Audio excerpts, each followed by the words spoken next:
Let's go back to Milton Hersey. So much fun. I was in 9th grade. I was one of 12 students in this house, 9th through 12th grade. We were a mixed group. And we had these house parents. And they were there 24/7, separate quarters, and they orchestrated our daily activities, school, so on and so forth. Now, Millie and Leo Civic, they were a real gem.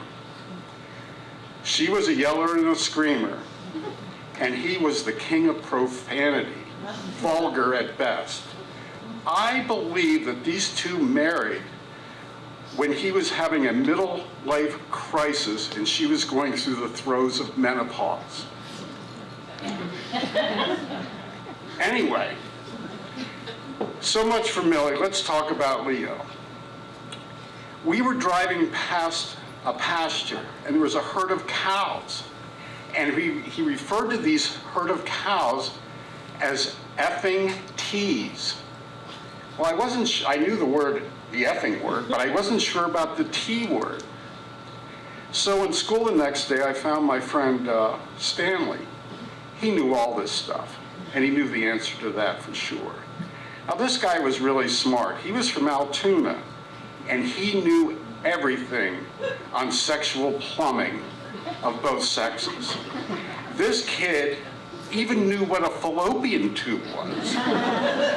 He could spell it correctly and write it in cursive. And he also titled a poem, "Two Nuts from Scrotum." What a friend. So anyway,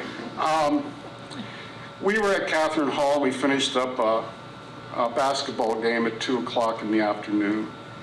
And Leo sent us out. He said, "Wait out at the car, I'll be out soon."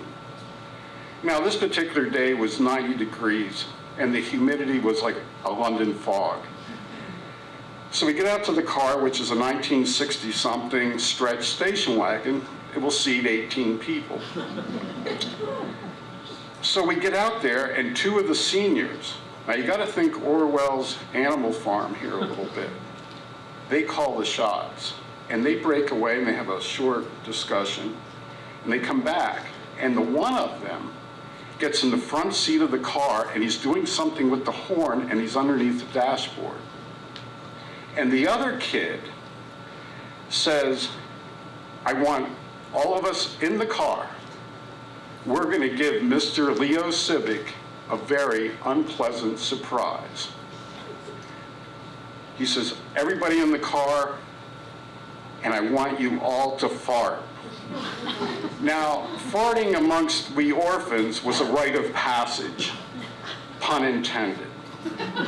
So that's what we did. We got in the car, the windows are up, and whew. So my friend, Henry, he was a new guy, and he was kind of timid, and he says, "Dave, I can't fart." And I said to him, "Sure you can. We had Sloppy Joes and Cherry Jubilee for lunch. It's a no-brainer. It's easy. Here's what you do." So I had Henry lean forward, crossing his arms on the seat in front of him. I told him to put his head down, and I'm going to count to 3. And when I hit 3, put a little grunt back there. So I count to 3, and Henry kind of gave a little more than a grunt.